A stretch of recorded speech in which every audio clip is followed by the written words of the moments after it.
Exactly. Our caller has called back. Let's check in with her. I think it's a girl. Hello, you're on with Theodore Leaf. Hi, sorry about that. That's okay. Thanks for calling.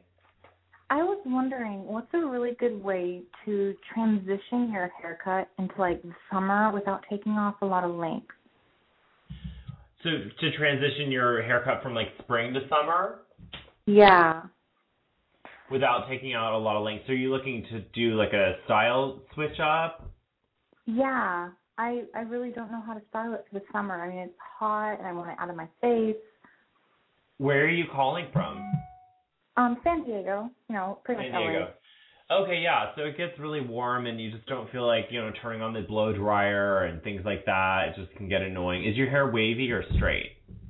It's wavy. It's wavy? Okay.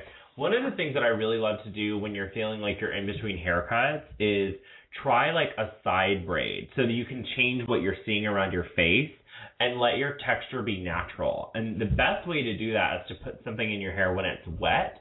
That way when it dries, it can actually have the product in it, but the product's not heavy because you put it in wet. Does that make sense? Oh, yeah. Yeah, like an anti-frizz cream or a foam or something like that where you're enhancing the natural wave. And the best way to get that to stay is to put it in, like I said, on wet hair and then kind of towel dry it a little bit, like kind of blot it rather than rub it. Mm-hmm. And then just let it air dry. Just leave it alone, let it air dry. You can do like a fun little side braid in the front.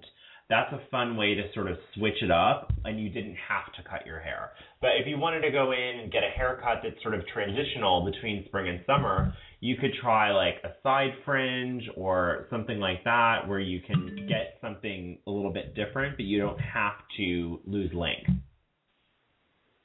I was also wondering, I have really fine hair, like baby fine, and it gets weighed down and like greasy during the summer. And are there any products that would really help fight that? Have you ever used dry shampoo? Yeah, I have a Sergio Normant one, but it doesn't work that well. I have actually been using the Suave Professionals dry shampoo for like 2 years now, and it is fantastic. You can find it anywhere, and basically the most important thing with that is you want to spray it on your roots instead of like on the top of your hair. I see people use dry shampoo like hairspray because it's an aerosol product. Have you seen that, Brian, as well? I have, absolutely, and it's kind of horrific when I see that. Yeah, because as hairstylists, we just get it. We know what we're looking at. But as a consumer, you pick up a spray, and you're like, well, it's a spray. This is what I do with it. So I completely understand the confusion. But a lot of times, I'll talk to clients, and they're like, yeah, I use dry shampoo, but I didn't really like it. So I always like to ask how you use it. But I definitely do really like the Suave Professionals dry shampoo. It's a slam dunk for me. I never leave home without it. And you know what? I can actually send you some. If you email me your mailing address at ask@theodoreleaf.com, I will send you some of the dry shampoo, and you can check it out for yourself. Oh, my gosh, really? Yeah, Thank you.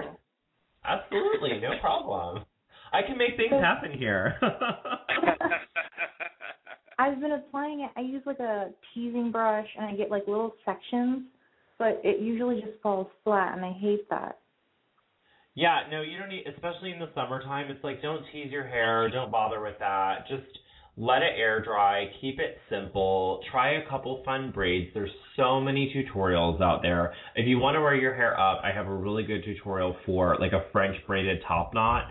Super easy. And, your hair is out of your face, but it's not just boring and sad. You're adding a little something. And I feel like it's just changing very small things with your hair routine can really enhance your look. Yeah. Oh, my goodness. Yeah. Thank totally you. agree with that. Oh, it's my pleasure. I'm so glad you were our first caller on Ask Theodore Thursdays Live. Well, that's such an honor. So email ask@theodoreleaf.com, and I will be sure to get a dry shampoo out to you ASAP. And let me know if you have any other questions. Thank you. Oh, my God, I'm so excited. All right. Thank you. Also, thank you for your amazing tutorials on YouTube. They help so much. Oh, fantastic. I get up in the makes morning my day. and if I want to style my hair, I just go on to one of, like, you and David Maeda are on my home screen on YouTube every day, and I just click one, and I decide what I'm going to do with my hair. Oh, that's fantastic. That is I awesome. love it. Well, listen, I have new tutorials coming up pretty much every Friday now because I'm sort of doing them with Glamour.com because I was just named the beauty editor at large of Glamour magazine. Is that the one with Jessica Harlow? Well, that's a show that I did. That is on Glamour's YouTube channel. Yeah. And that's fantastic. And the things that I'm doing are actually going on my channel. So if you just saw, most recently we did the ponytail, and then right before that we did the half updo. Those were in conjunction with a project that I'm doing with the Girls in the Beauty Department blog. So if you're ever not around video, but you can still have access to online, like if you're at work or something and you can't like have it playing, there's a step-by-step guide. So I just write the steps, and then we have beautiful photos so you can see exactly how to recreate the look. So it's kind of like a twofer. That's awesome. Oh my gosh. Yeah, so every Friday there's going to be something new coming up. I'm working on the step-by-steps and the final edits for this Friday's video, which will be really fun. I can't even remember what it is. It's if you notice the ponytail, a lot of people were asking how we did the waves, and we're going to actually show you how to do the waves as well. How long does it normally take you to edit one of your videos? Is it like, how do you come up with the ideas? Well, I come up with the ideas. I kind of like to think of my channel as a magazine, and so I think of like what are girls looking for that's easy to recreate. Because I mean, Brian, and I'm here on the line with my friend Brian, who worked with me on Fashion Star, and we can pretty much do anything. You look at some hair and ask us to do it, and we can do it. But to actually teach that to someone to do it on themselves is a completely different scenario. So what I've really tried to hone in on is what are some things that I can share with my subscribers, my dolls, that they can actually recreate. So that's the most important thing. It's like, can you actually do this? Because I don't want to be one of those people that's saying you can do something that you can't do. I'm not going to tell you to highlight your own hair. I'm not going to tell you that you can do a really complicated set. But I can show you some things that you can do yourself with your own two hands that don't necessarily require another person. Because I think it goes hand in hand. And what I love about tutorials and about YouTube and about the whole space is that it's really opened up the whole opportunity to teach people and share. Because for me, if I cut a client's hair, I can't do their hair every day. I just don't have time. That's a completely impossible scenario. So for me to be able to teach clients or dolls or anybody how to do little things on a day-to-day basis, I'm looking at people on the street. It's for everyone. Yeah, and I'm looking at people on the street, and they look better. Like, women are looking really good right now because they're learning how to do things themselves. It's ridiculous for you to buy a piece of makeup that you're never going to understand how to use. It's so silly, and so many people waste so much time and so much money on things that just never really end up in their repertoire of like day-to-day things. And so if I can show you a little trick with a braid or a bobby pin or something like that, it's just really, it's fulfilling to see that like someone like yourself is calling in and you're actually using it in your day-to-day. That is fantastic. Like, I'm a high school student, and it's really almost all of my friends watch YouTube tutorials. That's how we learn makeup nowadays. Yeah. We don't learn it from our mothers. We learn it from Michelle Phan. Right. Oh, my girl Michelle, she's amazing. I mean, Michelle's the reason that I really started taking YouTube seriously, because I've had a channel since 2006, and I would put up different things and, try out different things, and it just never really hit for me until working with Michelle, and I really started to understand the power of it, and that we are teaching you guys, and that people are watching, and sort of having that community to share different tips with and things like that. And what's cool about my perspective is I've been doing hair for 10 years. I've been in the industry. I've done everything from working in salon to working with celebrities and, soccer moms, like everybody in between. And Brian and I were just talking about, people going to prom and all that kind of stuff. And so to sort of give you my professional advice on how to do your hair, that's really where I'm coming from.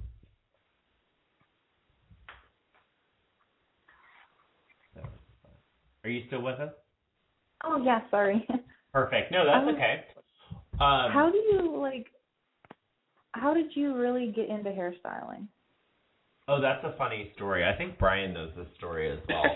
But I wanted to be a fashion designer my whole life, and I tried so hard to get into fashion school, and I was just way more focused on being popular in high school than getting good grades. So I did not get into school. And I went to college for business like everybody else, and I went there, and I just was so bored to tears. So basically, I was working in a store, and I just did the window display, and there was a wig on the mannequin, and I styled it, and people liked it. And so then it really got my wheels turning, and I started to research the industry and learn about like high-end hairstylists and all the different things that were out there, and that's how I got my start. I just started I went to school because I was inspired. Wow. Yeah. I'm at a stage where I'm trying to choose like my career, and it's really, there's so many things you can do. It's scary. Well, and the thing, it's very scary. And the thing is, there's so much pressure on people in high school to like choose what you want to do for the rest of your life, like right now. And the thing is, it just changes. I mean, like I said, I wanted to be a fashion designer. I ended up being a hairstylist, and I'm just as happy doing this as I would have been. I would not want to be a fashion designer now. Not at all. Not at all. Not at all. But listen, we're going to have to wrap up this show. Oh, the number is... Okay. My friend just was texting me some information. So basically, this portion is over because nobody can keep calling in. But it was really fun to chat with you. And by all means, send me your address, and I'll send you some dry shampoos so that you can have some fabulous summer hair. Thank you. It's my pleasure. It's my pleasure. And thank you, Brian, for picking up the phone when I was calling so we could get a little conversation going on our first Ask Theodore Thursdays Live. Not a problem. I greatly appreciate the opportunity. It's been super fun. Bye, everyone. Thank you. Have a fabulous day. Thanks. You too.